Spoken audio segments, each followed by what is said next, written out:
Good morning, students of 11th Commerce. We are going to start topic distinction between business profession and employment. ठीक है, तो business professional employment में difference करेंगे। Business क्या होता है? बिजनेस वो होता है कि जो गुड्स के प्रोडक्शन करके, परचेज सेल्स करके और सर्विसेज करके जो प्रॉफिट करने के उद्देश्य से जो काम किया जाता है उसको हम बिजनेस बोलते हैं। प्रोफेशन में क्या होता है कि पहले डिग्री अचीव की जाती है, फिर एक्सपीरियंस लिया जाता है, स्किलनेस बढ़ाई जाती है और जो है उसके लिए जो एडवाइस सजेशन दिया जाता है उसके बदले में जो है फीस ली जाती है। ठीक है। एम्प्लॉयमेंट क्या होता है? एम्प्लॉयमेंट में जो है एक व्यक्ति दूसरे पर्सन के लिए वर्क करता है और बदले में उससे सैलरी लेता है, वो एम्प्लॉयमेंट होता है। तो अब देखते हैं हम कमेंसमेंट का मतलब है स्टार्टिंग, शुरुआत। यानी कि बिजनेस की कैसे होगी, प्रोफेशन की कैसे होगी, एम्प्लॉयमेंट की कैसे होगी। तो बिजनेस की स्टार्टिंग कैसे होती है? बिजनेस में commences with the decision of entrepreneur. जब भी एंटरप्रेन्योर कोई डिसीजन ले लेगा तभी बिजनेस स्टार्ट हो जाएगा। या कोई भी जो बिजनेस करने वाला है, ठीक है, सपोज करो से परचून की शॉप करनी है तो डिसीजन ले लिया और स्टार्ट कर लिया तो बिजनेस स्टार्ट हो गया।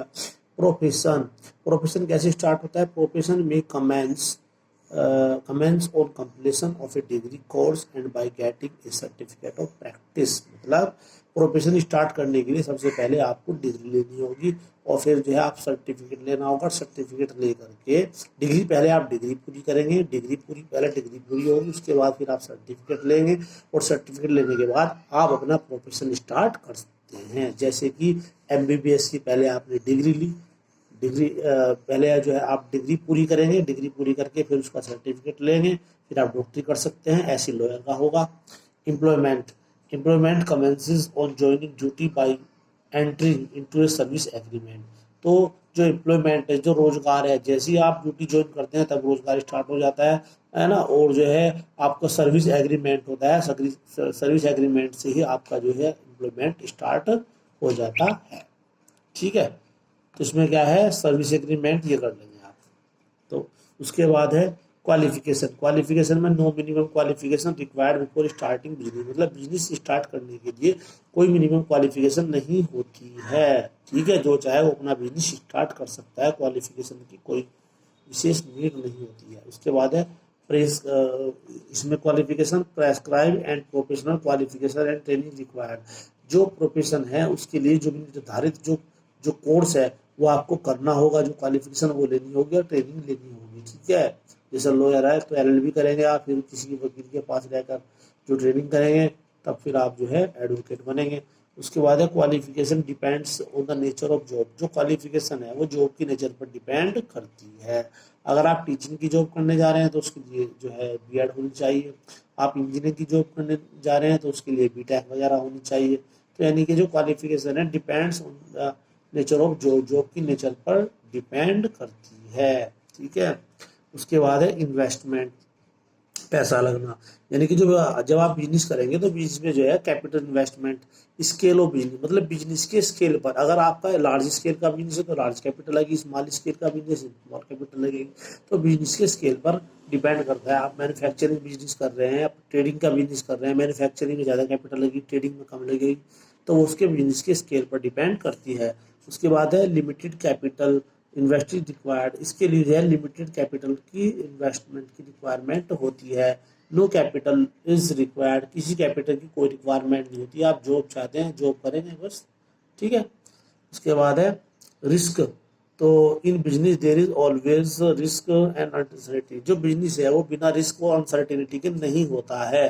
तो बिजनेस वो होगा जिसमें सदा रिस्क और अनसर्टेनिटी होती है। जो आप बिजनेस कर रहे हैं वो डूब सकता है, कुछ भी हो जाए। ठीक है, किसी एनवायरनमेंट की वजह से बिजनेस जो आपका बंद हो सकता है। आ जाओ, इन profession there is little risk present. Profession में बहुत ही कम रिस्क पाया जाता है। ठीक है ना, क्योंकि इसमें तो एडवाइस देनी है, रिस्क कम होता है। हाँ, ये कि इनकम कम हो जाएगी लेकिन रिस्क कम होता है।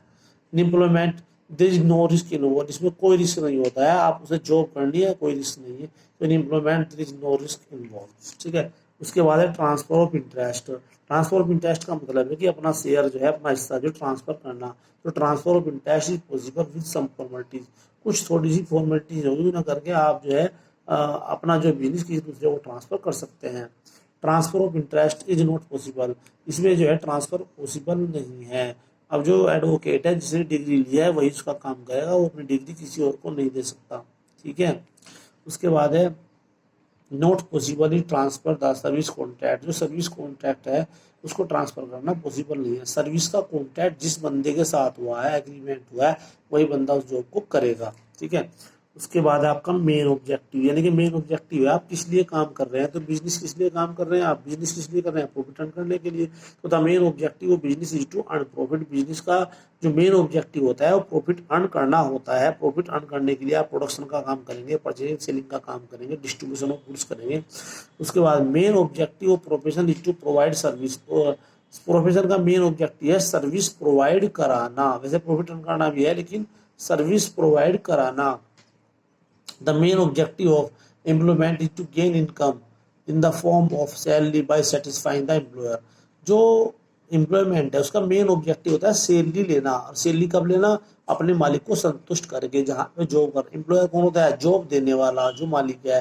तो एम्प्लॉयर को संतुष्ट सेटिस्फाई करके जो है इनकम कमाना ही उसका ऑब्जेक्टिव होता है।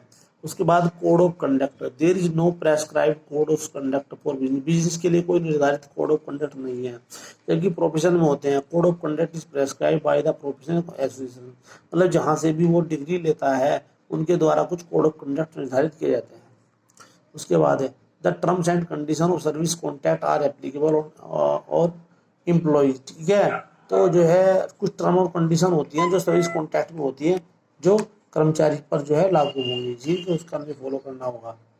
Nature of work involve, it involve production, purchase and sale और exchange of goods and service. ये पॉइंट पहले भी आया था कि बिजनेस क्या होता है। तो बिजनेस वो होता है कि जिसमें जो है जो परचेज सेल का प्रोडक्शन होता है, परचेज सेल होती है ना, गुड्स और सर्विसेज का एक्सचेंज होता है। उसके बाद है it involves rendering of personalize service of specialize nature, मतलब इसमें जो है ना स्पेशलाइज नेचर की जो है सेवाएं हैं वही दी जाती हैं। ठीक है। अब जैसे एडवोकेट है तो जो है लॉ से जो है सजेशन देगा, जो डॉक्टर है वो पेशेंट को देखेगा, उसकी सर्विस प्रोवाइड करेगा। It involves performing work as assigned by the employ. इसमें क्या होगा कि जो वर्क जो है एम्प्लॉय के द्वारा निर्धारित किया गया है, जो वर्क मालिक के द्वारा निर्धारित किया गया है वही वर्क उसको करना होता है। ऐसे पियोन का काम कर रहा है तो जो उसका मालिक बताया उसके अकॉर्डिंग काम करेगा। ठीक है। उसके बाद है रिवॉर्ड। रिवॉर्ड होगा कि जो आप उस करके जो इनाम मिलता है। तो reward for the business is called profit. जो बिजनेस का जो इनाम है वो क्या है, प्रॉफिट। जब प्रॉफिट अच्छा हो रहा है तो वो बिजनेस का इनाम है। Reward for profession is called fees. जो प्रोफेशन का जो रिवार्ड है वो जो है उसे फीस कहा जाता है, वो फीस होती है। उसके बाद है reward for employees is called salary और वेजेस, मतलब एम्प्लॉयज के लिए जो इनाम होता है वो सैलरी या वेजेस होती है। ठीक है। Okay, thank you. इसको लाइक सब्सक्राइब कर देना।